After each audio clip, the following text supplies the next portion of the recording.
News. నేను మీ శిరీష.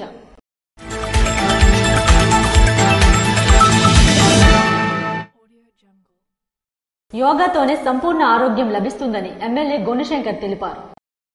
ప్రతి మనిషి జీవితంలో మంచి ఆరోగ్యపు అలవాట్లు, నడవడిక, సంపూర్ణ ఆరోగ్యం యోగా ద్వారా సాధ్యమవుతుందని, దీన్ని దృష్టిలో పెట్టుకుని రాష్ట్ర ప్రభుత్వం యోగాంధ్ర పేరుతో నెల రోజుల పాటు ఈ కార్యక్రమాన్ని నిర్వహించడం జరుగుతుందని శ్రీకాకుళం శాసనసభ్యులు గుణశంకర్ తెలిపారు.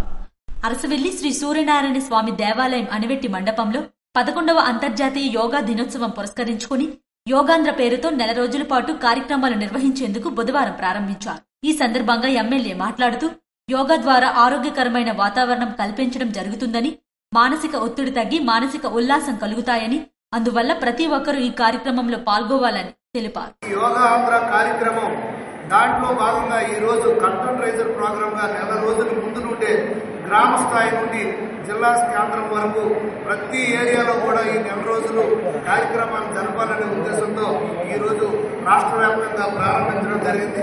దాంట్లో భాగంగా ఈ రోజు అరసవల్లి సాక్షాత్తు ప్రపంచానికి వెలుగునిచ్చినటువంటి దైవం అయినటువంటి అరసవల్లి సూర్యనారాయణ స్వామి దేవస్థానంలో ఇది మనకు సెంటిమెంట్. ఇప్పుడే గౌరవ కలెక్టర్ గారు చెప్పినట్టు ఆ రోజు రథసప్తమికి కంప్యూటరైజర్ ప్రోగ్రామ్ గా ఇక్కడే మొదలు పెట్టాం. గ్రాండ్ సక్సెస్ అయింది. మళ్ళీ ఇది కూడా ఇక్కడ నుండి ప్రారంభించడం చాలా సంతోషకరమైనటువంటి విషయం. ఈ సందర్భంగా కలెక్టర్ మాట్లాడుతూ నెల రోజుల పాటు జరిగే ఈ కార్యక్రమానికి మండల స్థాయి నుంచి జిల్లా స్థాయి వరకు అన్ని ప్రాంతాల్లో కార్యక్రమాలు నిర్వహించడం జరుగుతుందని, ఇటువంటి కార్యక్రమాలు చేయడం గొప్ప విషయమని అన్నారు. ఈ రోజు నుంచి ప్రతి ఒక్క మండలానికి, ప్రతి ఒక్క మున్సిపాలిటీకి, ప్రతి ఒక్క కార్పొరేషన్ కి ట్రైనర్స్ కి ట్రైనింగ్ ఇవ్వడం స్టార్ట్ చేస్తాం. ఈ ట్రైనర్స్ అంటే యోగా గురూస్. ఏదైనా యోగా మీద చాలా ఇష్టమైన పర్సన్స్ ఉంటే దయచేసి మీరు యోగాంధ్ర వెబ్సైట్ కి వచ్చి వెళ్ళి అక్కడ రిజిస్ట్రేషన్ చేయాల్సి నేను కోరుతున్నాను. ఈ ట్రైనర్స్ ఈ రోజు నుంచి ఒక వారం వరకు మీరు మనం జిల్లా స్థాయిలో, నెక్స్ట్ వారం మండల స్థాయిలో, అలాగే 3వ వారం విలేజ్ స్థాయిలో మనం అన్ని ఇది ట్రైనింగ్ సెషన్స్ మనం పెట్టాము. దీంట్లో ప్రతి ఒక్క విలేజ్ కి, ప్రతి ఒక్క సచివాలయానికి మనం ఈ ట్రైనింగ్ తీసుకువెళ్ళాలి. పబ్లిక్ యోగా వైపు ఇంకా మనం తీసుకురావాలి అనే ఒక ఉద్దేశంతో మనం ఈ ప్రోగ్రామ్ మనం పెడతాము. దీంతో పాటు కొన్ని కాంపిటీషన్స్ కూడా ఇప్పటికిప్పుడు మనం పెడతాము. ఈ రోజు నుంచి ఒక నెల వరకు ఈ యోగా మీద ప్రోగ్రామ్స్ మనం పెడతాము. దయచేసి నేను మీడియా మిత్రుల ద్వారా అందరికీ రిక్వెస్ట్ చేస్తాను, ఈ నెల మొత్తం మీరు యోగా మీద దృష్టి పెట్టుకుని ప్రతిరోజు మీరు ఇంటర్నెట్లో కూడా యోగా కొన్ని ప్రోటోకాల్స్ ఉన్నాయి యూట్యూబ్లో, అది కూడా చూడొచ్చు. లేకపోతే మీ ఇంటి దగ్గర ఎక్కడైనా యోగా గురువు ఉంటే అది గ్రూప్గా మీరు యోగా చేస్తూ ఫైనల్గా మన శ్రీకాకుళం కి ఒక మంచి పేరు రావాలి. 21 జూన్ నాటికి మనం బీచ్లో కానీ అదర్వైజ్ మన టూరిజం ప్లేసెస్లో భారీ ఎత్తున మనం యోగా ఈ మాస్ యోగా చేయించాలి. అలాగే విశాఖపట్నంలో కూడా మనకి ఒక మంచి పేరు రావాలి. కాబట్టి ఈ ప్రోగ్రాం మనం ఈ రోజు నుంచి మొదలు పెడతాం. ఈ కార్యక్రమంలో జిల్లా కలెక్టర్, ఆర్డీఓ, ఇతర అధికారులు అధిక సంఖ్యలో పాల్గొన్నారు. మంగళవారం జరిగిన రోడ్డు ప్రమాదంలో ఆర్మీ జవాన్ దుర్మరణం చెందాడు.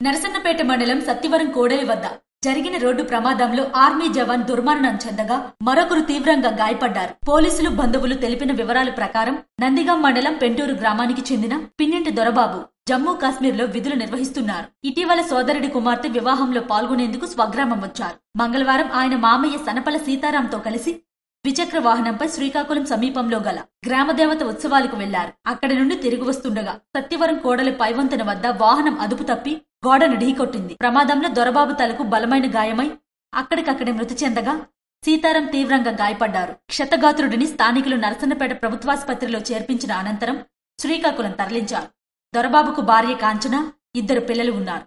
ఘటనపై నరసన్నపేట ఎస్ఐ దుర్గాప్రసాద్ కేసు నమోదు చేసి దర్యాప్తు చేస్తున్నారు.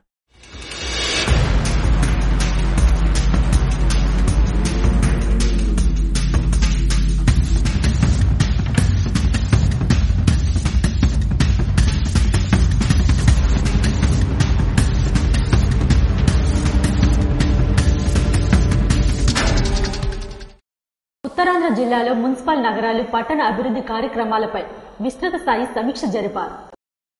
Visakhapatnam metropolitan region development authority వారి ఆధ్వర్యంలో నిర్వహించిన సమావేశంలో రాష్ట్ర municipal administration and urban development మంత్రి పి నారాయణ, శాసనసభ స్పీకర్ నర్సీపట్నం శాసనసభ్యులు Ayyanna Patrudu, VMRDA chairman MV Praveen Gopal, VMRDA commissioner KS Viswanath, Visakhapatnam parliamentary శాసనసభ్యులు, విజయనగరం పార్లమెంటరీ శాసనసభ్యులు, ఉత్తరాంధ్ర ప్రజాప్రతినిధులు, ఉత్తరాంధ్ర ప్రభుత్వ ఉన్నత స్థాయి అధికారులు ఈ సమావేశంలో పాల్గొన్నారు. ఈ సమావేశంలో ఉత్తరాంధ్ర జిల్లాల్లో మున్సిపల్ నగరాలు, పట్టణ ప్రాంత అభివృద్ధి కార్యక్రమాలపై, ప్రజల యొక్క మౌలిక సదుపాయాలపై విస్తృత స్థాయి సమీక్ష జరిపారు. రోడ్లు, ఫ్లైఓవర్లు, మెట్రో భవనాలు, పారిశుద్ధ్యం, ఉద్యానవనాలు, నగర పట్టణ శుద్ధీకరణ పనులపై, పలు రకాల అభివృద్ధి కార్యక్రమాలపై సంక్షిప్త విశ్లేషణ చేసి వాటి పురోభివృద్ధికి అవసరమగు నిధులు కేటాయించాలని సూచించారు. ఆంధ్రప్రదేశ్ రాష్ట్ర ముఖ్యమంత్రి నారా చంద్రబాబు నాయుడు ఆదేశాల మేరకు ఉత్తరాంధ్ర జిల్లాలో అభివృద్ధికి కూటమి ప్రభుత్వం ప్రత్యేక దృష్టి పెట్టిందని, విశాఖపట్నం రాష్ట్రంలోని అతిపెద్ద మెట్రోపాలిటన్ సిటీ అని, ఒక టూరిజం హబ్ గా, ఐటీ హబ్ గా మున్ముందు విశాఖపట్నం రూపాంతరం చెందుతుందని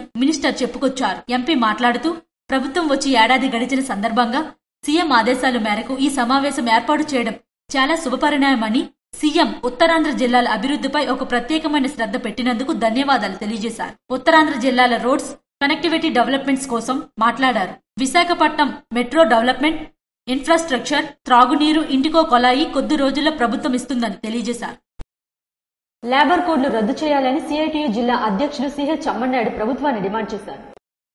కార్మిక ఉద్యోగ హక్కులు కాలరాసి లేబర్ కోడ్లు రద్దు చేయాలని సిఐటియు జిల్లా అధ్యక్షులు సిహెచ్ అమ్మన్నాయుడు ప్రభుత్వాన్ని డిమాండ్ చేశారు. కేంద్ర బీజేపీ ప్రభుత్వ కార్మిక వ్యతిరేక విధానాలకు వ్యతిరేకంగా కనీస వేతనం 26,000 రూపాయలు ఇవ్వాలని, కార్మిక ఉద్యోగ హక్కులు కాలరాసి లేబర్ కోడ్లు రద్దు చేయాలని కోరుతూ దేశవ్యాప్త పిలుపులో భాగంగా సిఐటియు ఆధ్వర్యంలో నాగార్జున అగ్రకం పరిశ్రమ వద్ద ధర్నా నిర్వహించారు. ఈ సందర్భంగా ఆయన మాట్లాడుతూ, ప్రతి 5 సంవత్సరాలకు సవరించాల్సిన కనీస వేతనాలు గత 20 సంవత్సరాలుగా సవరించలేదని, కార్మికులు వేల కోట్ల రూపాయలు నష్టపోతున్నారని అన్నారు.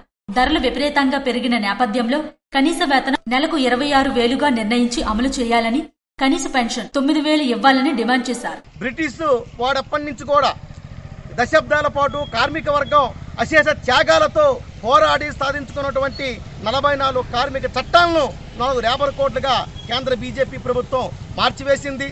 ధరలు విపరీతంగా పెరిగినప్పటికీ పెరిగిన ధరలకు అనుగుణంగా కార్మికులకి కనీస వేతనాలు సవరించలేదు.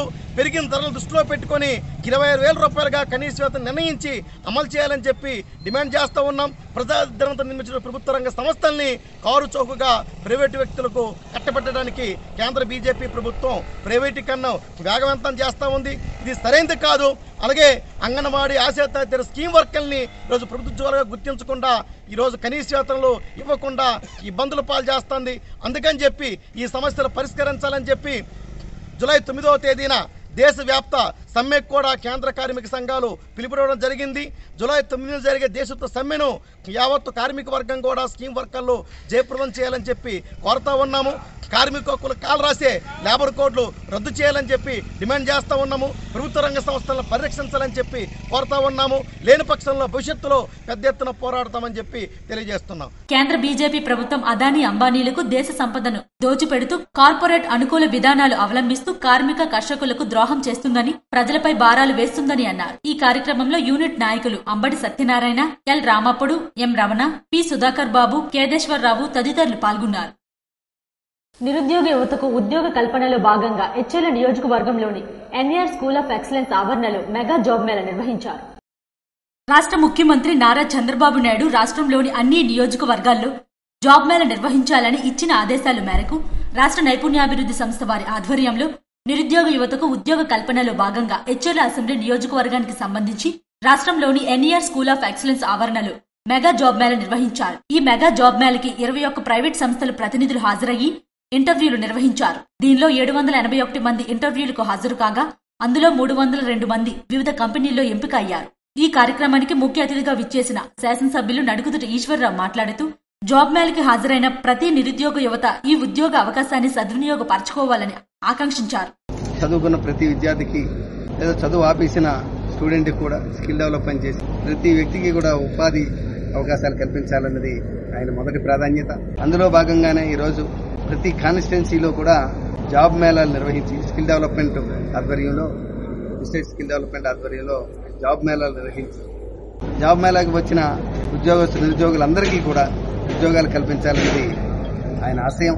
అందులో భాగంగా ఈరోజు మన ఇచ్చేర్ల నియోజకవర్గంలో ఎన్ఆర్ స్కూల్ ఆఫ్ ఎక్సలెన్స్ లో జరుగుతున్నటువంటి జాబ్ మేళాకి చాలా మంది విద్యార్థులు రావడం జరిగింది. సుమారు కంపెనీలు కూడా 22 కంపెనీలు వచ్చాయి. వాళ్ళు కూడా మాక్సిమం అందరినీ కూడా ఉద్యోగ అవకాశాలు కల్పించే దిశగా ఉన్నారు. మేము గత సంవత్సరంగా మన హెచ్ఆర్ల కాన్స్టిట్యూన్సీలో ఉన్న కంపెనీల్లో సుమారు 1000 మంది వరకు కూడా ఎంప్లాయ్మెంట్ చేయించడం జరిగింది. ఈ రోజు కూడా సుమారు 1000 మంది వరకు ఈ జాబ్ మేళా ద్వారా మళ్ళీ ఎంప్లాయ్మెంట్ ఇచ్చే అవకాశం కలుగుతుంది. ఇది మన గౌరవ ముఖ్యమంత్రి గారి ఆలోచన, ఆయన ఆశయం. ప్రతి ఇంటికి ఉద్యోగం కంపల్సరీ ఉండాలి. అలాగే ప్రతి బాగా ఒక మంచి ఆలోచన ఉన్న ప్రతి వ్యక్తి కూడా వ్యాపారం వైపు కూడా తీసుకెళ్లాలనే ముఖ్య ఉద్దేశంతో చంద్రబాబు నాయుడు గారు ప్రయత్నం చేస్తున్నారు. అందులో భాగంగా ఈరోజు జరుగుతున్నటువంటి జాబ్ మేళా తప్పనిసరిగా సూపర్ సక్సెస్ అవుతుంది. ఇక్కడ విచ్చేసినటువంటి అందరి స్టూడెంట్స్ అందరికీ కూడా ఉద్యోగ అవకాశాలు కలుగుతాయని చెప్పి ఈ సందర్భంగా. అదేవిధంగా జిల్లా నైపుణ్యాభివృద్ధి సంస్థ అధికారి యు సాయి కుమార్ మాట్లాడుతూ ఏ రంగంలో ఉద్యోగ అవకాశం వచ్చినా సరే దూరంతో సంబంధం లేకుండా అభ్యర్థులు వచ్చిన అవకాశాన్ని సద్వినియోగపరచుకోవాలని కోరారు. ఈ కార్యక్రమానికి జిల్లా ఉపాధి అధికారి సుధా, సెక్స్3 సీఈఓ ప్రసాదరావు, ఏడీ డెసిబిల్డ్ కవిత, జిల్లా నైపుణ్యాభివృద్ధి అధికారి యు సాయి కుమార్, ఎన్ఈఆర్ సంస్థల డైరెక్టర్ తేజ మరియు ఎన్ఈఆర్ స్కూల్ సిబ్బంది తదితరులు పాల్గొన్నారు. బెజ్జిపురంలోని ఉన్నత పాఠశాలలో నిర్వహించిన బాలవిహార్ సమ్మర్ క్యాంపు మంగళవారంతో ముగిసింది. దేవస్థానం కమిటీ మరియు యూత్ క్లబ్ బెజ్జిపురం సంయుక్తంగా చిన్మయి మిషన్ శ్రీకాకుళం వారి ఆధ్వర్యంలో మే 10వ తేదీ నుండి 20వ తేదీ వరకు బాలవిహార్ సమ్మర్ క్యాంప్ ను పూజ్య స్వామీజీ పూర్వాజనంద సమక్షంలో వారి బృందం వారిచే నిర్వహించడం జరిగింది. ఈ కార్యక్రమం నిర్వహణకు బెజ్జిపురం మాజీ సర్పంచ్ ఇజ్జాడి శ్రీనివాసరావు సుమారు 30,000 రూపాయలు ఆర్థిక సహకారం అందించారు. ఈ బాలవిహార్ కార్యక్రమంలో 70 మంది బాలికలు పాల్గొని భగవద్గీత 15వ అధ్యయనం అభ్యసన, గోవింద నామాలు, రామనామాలు, భక్తి పాటలు, గాయత్రి మంత్ర పఠనం మరియు వివిధ ఆధ్యాత్మిక అంశాలు ఆటపాటలతో నేర్చుకున్నారు. ముగింపు కార్యక్రమంలో పాల్గొన్న యూత్ క్లబ్ అధ్యక్షులు మేడూరి ప్రసాదరావు మాట్లాడుతూ భగవద్గీత అభ్యసన ఆవశ్యకత, సనాతన ధర్మం గూర్చి తెలియజేస్తూ ఇటువంటి కార్యక్రమాలు నిరంతరం కొనసాగించాలని, అలాగే తల్లిదండ్రులు తమ పిల్లలను ఇటువంటి కార్యక్రమంలో పాల్గొనేటట్లు ప్రోత్సహించాలని తెలియజేశారు. ఈ కార్యక్రమంలో పాల్గొన్న పెద్దలు పిల్లలకు తమ యొక్క ఆశీర్వాదం అందించారు. ఈ కార్యక్రమంలో చిన్మయి మిషన్ మాతాజీ, శ్రీకాకుళం జిల్లా ఆర్ఎస్ఎస్ కండ చారిక్ బివి రమణమూర్తి, మేడూరి శేషగిరిరావు, రణస్థలం విశ్వ హిందూ పరిషత్ ప్రతినిధులు, తల్లిదండ్రులు తదితరులు పాల్గొన్నారు. అప్గ్రేడ్ జిల్లా పరిషత్ ఉన్నత పాఠశాల ప్రారంభోత్సవంలో ఎమ్మెల్యే ఎంజీఆర్ పాల్గొన్నారు. పాతపట్నం నియోజకవర్గం హిరమండలం మండలంలో గల సుబలై ఆర్ఎండ్ఆర్ కోరాడ కాలనీ మండల పరిషత్ ఉన్నత పాఠశాలను జిల్లా పరిషత్ ఉన్నత పాఠశాలగా స్థాయిని పెంచిన సందర్భంగా ప్రారంభించిన స్థానిక నియోజకవర్గం శాసనసభ్యులు మామిడి గోవిందరావు. ఈ సందర్భంగా శాసనసభ్యులు మాట్లాడుతూ విద్యారంగంలో ఎన్నో విప్లవాత్మకమైనటువంటి మార్పులు తీసుకువస్తున్న మన రాష్ట్ర విద్యా ఐటీ శాఖ మంత్రి నారా లోకేష్ చొరవతో సుదూర దూరంలో ఉన్న విద్యార్థులందరూ ఒకే దగ్గర 10వ తరగతి వరకు విద్యనభ్యసించే విధానాన్ని అమలు పరుస్తూ విద్యార్థుల బంగారు భవిష్యత్తుకు మెట్లు వేస్తున్నారన్నారు. అలాగే విద్యార్థులందరూ ఈ అవకాశాన్ని సద్వినియోగం చేసుకుని బాగా చదువుకొని ఉన్నతంగా రాణించాలని ఆకాంక్షిస్తూ ఉన్నతమైన శిఖరాలు చేరుకోవాలని అన్నారు. ఈ కార్యక్రమంలో డీఈఓ తిరుమల చైతన్య, ఎంఈఓ రాంబాబు, ఉపాధ్యాయులు, విద్యార్థులు మరియు కూటమి నాయకులు, గ్రామ నాయకులు తదితరులు పాల్గొన్నారు. ఇవి ఈనాటి వార్తలు. మరిన్ని వార్తలతో మళ్ళీ కలుద్దాం. చూస్తూనే ఉండండి SS న్యూస్.